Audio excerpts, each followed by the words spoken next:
चलिए आज बात करते हैं हाल की कुछ अहम विमानन घटनाओं की, खासकर अहमदाबाद में जो बड़ा हादसा हुआ। हाँ। हमारे पास कई रिपोर्ट्स हैं तो कोशिश रहेगी कि इनमें से ज़रूरी बातें समझी जाए। तो सबसे पहले अहमदाबाद वाली वो जो दुखद खबर आई, हाँ। 12 जून एयर इंडिया की फ्लाइट AI-171 थी, बोइंग 787-8 अहमदाबाद से लंदन जा रही थी और टेक ऑफ के ठीक बाद ही क्रैश हो गई। हाँ, बहुत ही दुखद घटना है ये। विमान में 242 लोग थे और उनमें से 241 की जान चली गई और ज़मीन पर भी करीब 30 लोगों की मौत हुई। पिछले एक दशक की ये सबसे भयानक हवाई दुर्घटनाओं में से है। और जो पीड़ित है उनकी पहचान वगैरह? हाँ, वो डीएनए के जरिए पहचान की जा रही है और जो अवशेष हैं वो परिवारों को सौंपे जा रहे हैं। इसमें पुणे और मणिपुर के क्रू मेंबर्स भी थे। और देखिए इसका असर कितना ग्लोबल है। इंग्लैंड और भारत की क्रिकेट टीमों ने भी मैच में काली पट्टी बांधी थी श्रद्धांजलि देने के लिए। हाँ, मैंने भी सुना था ये। अच्छा, और इसकी जांच का क्या स्टेटस है? ब्लैक बॉक्स मिल गए क्या? हाँ, दोनों ब्लैक बॉक्स मिल गए हैं, कॉकपिट वॉइस रिकॉर्डर भी और फ्लाइट डेटा रिकॉर्डर भी।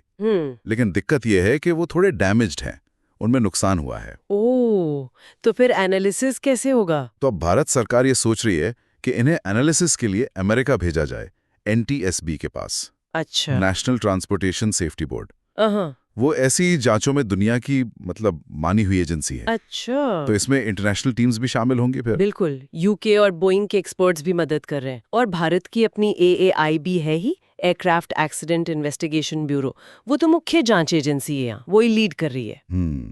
तो जांचकर्ता अभी किन चीजों पे फोकस कर रहे हैं? अभी देखिए, वो इंजन को देख रहे हैं, विमान के सिस्टम्स को, पायलट ने क्या किया उसका डेटा, फिर जो मलबा मिला है, विमान का ढांचा, उसके रखरखाव के रिकॉर्ड्स, CCTV फुटेज और चश्मदीद गवाह, इन सब पर ध्यान है। शुरुआती रिपोर्ट आने में शायद मान के चलिए 3 महीने लग सकते हैं। 3 महीने?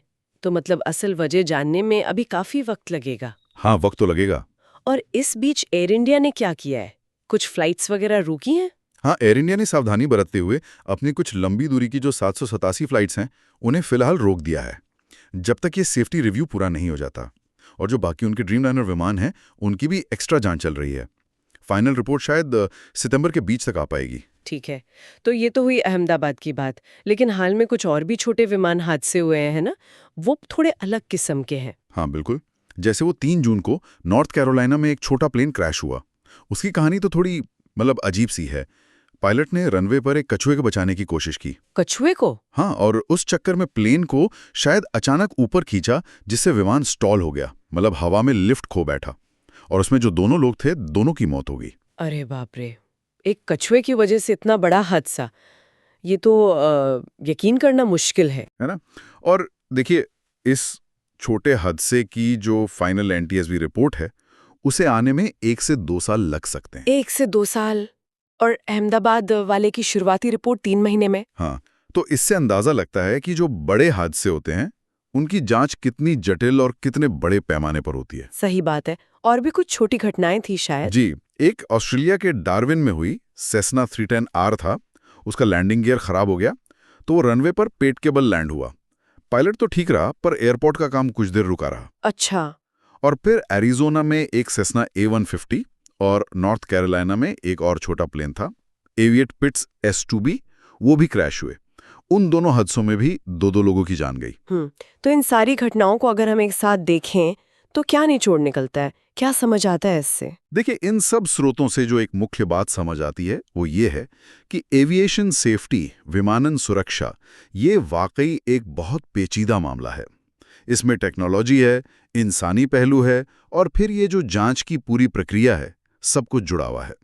अभी सबसे बड़ी प्राथमिकता यही है कि अहमदाबाद हादसे के पीछे का क्यों समझा जाए, असल वजह पता चले, ताकि उससे सबक लिया जा सके। हाँ बिल्कुल, और ये सोचने वाली बात भी है कि एक तरफ तो हमारे पास 787 ड्रीमलाइनर जैसी इतनी एडवांस्ड टेक्नोलॉजी है जो कि फेल हो सकती है, और दूसरी तरफ एक छोटा सा कछुआ भी रनवे पर जानलेवा साबित हो सकता है। सही कहा। ये हमें हवाई यात्रा की सुरक्षा की जो असलियत है और ये जो दुर्घटना जांच का पूरा ग्लोबल नेटवर्क है, उस पर सोचने को मजबूर करता है।